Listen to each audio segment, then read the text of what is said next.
ay makakaraos din tayo. Bakit? Yung lahat ng mga heroes of faith sa Bible, na kapag dumaan sila sa matitinding pagsubok, ang bibigat pa nga. Pero nakapagtagumpay sila. Continue.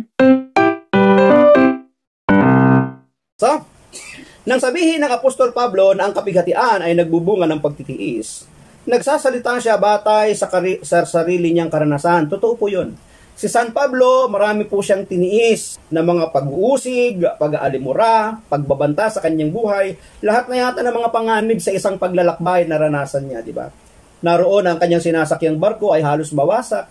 Naroong sila'y abutin ng taglamig sa paglalakbay. Naroong may mga ahas sa kanilang kapaligiran habang sila'y naglilingkod, nagmimisyon. Pero nandun yung kanyang pagtitiis. At yung lahat ng kanyang pagtitiis na yon, tingnan po ninyo, binigyan siya ng kredito, ng parangal ng Biblia, sapagkat siya lamang ang may pinakamaraming naisulat sa mga mananampalataya na naging bahagi ng atin pong Bibliang tinatawag sa ating panahon.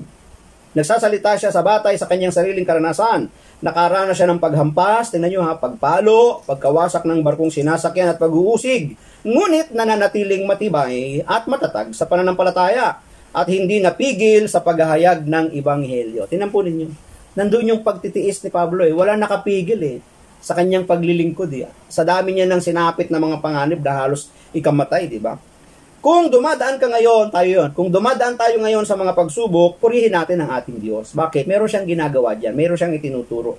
Sa ilalim ng kanyang pagsakop at ating pagsuko sa kanya, lahat ng mangyari sa atin, kasiyasiyaman o masakit, di ba? Ang lahat ng nangyayari sa atin, nakakatuwa man o masakit, di ba? Sabi doon.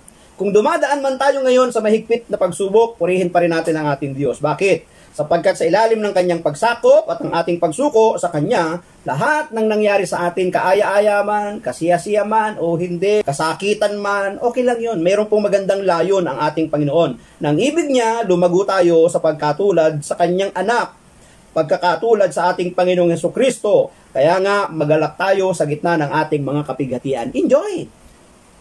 Ano ang sabi ng Panginoon? Magalak kayong lagi sa Panginoon. Inuulit ko, sabi ni Pablo, magalak kayo sa Panginoon. So, mayroon pong layunin At turuan tayong magkapagtiis. Kaya nga tayo ay magalak palagi sa ating mga kapighatian. Malinaw na ipinapaalala sa atin ang mga tiising pinagdaraanan natin ay makakaraos din tayo. Bakit? Yung lahat ng mga heroes of faith sa Bible na kapag dumaan sila sa matitinding pagsubok, ang bibigat pa nga. Pero nakapagtagumpay sila. Kung sila man ay dumaan sa pagsubok na yon at sila ay humantong sa isang patagumpay dahil sa pagsama ng Panginoon, tayo rin magtatagumpay din tayo. Makakaraos din tayo. So, sa gitna ng kahirapan, tatandaan natin, pagyamanin natin ang ating katatagan. Bilang panguhuli, ang naghihintay sa Panginoon ay hindi madadaganan ng mga pabigat na kapighatian. Ulitin natin, ang ganda rito Ang naghihintay sa Panginoon ay hindi madadaganan ng mga pabigat na kapighatian. O, tingnan ninyo. Pag tayo umasa sa Panginoon, sa tulong niya, lahat ng mabigat hindi makakadagan. Bakit? Kasi kayang baguhin, kayang kunin ng Panginoon yun Kayang pagaanin ng Panginoon. Tatandaan po natin, tayo pong lahat, marami tayong kapighatian.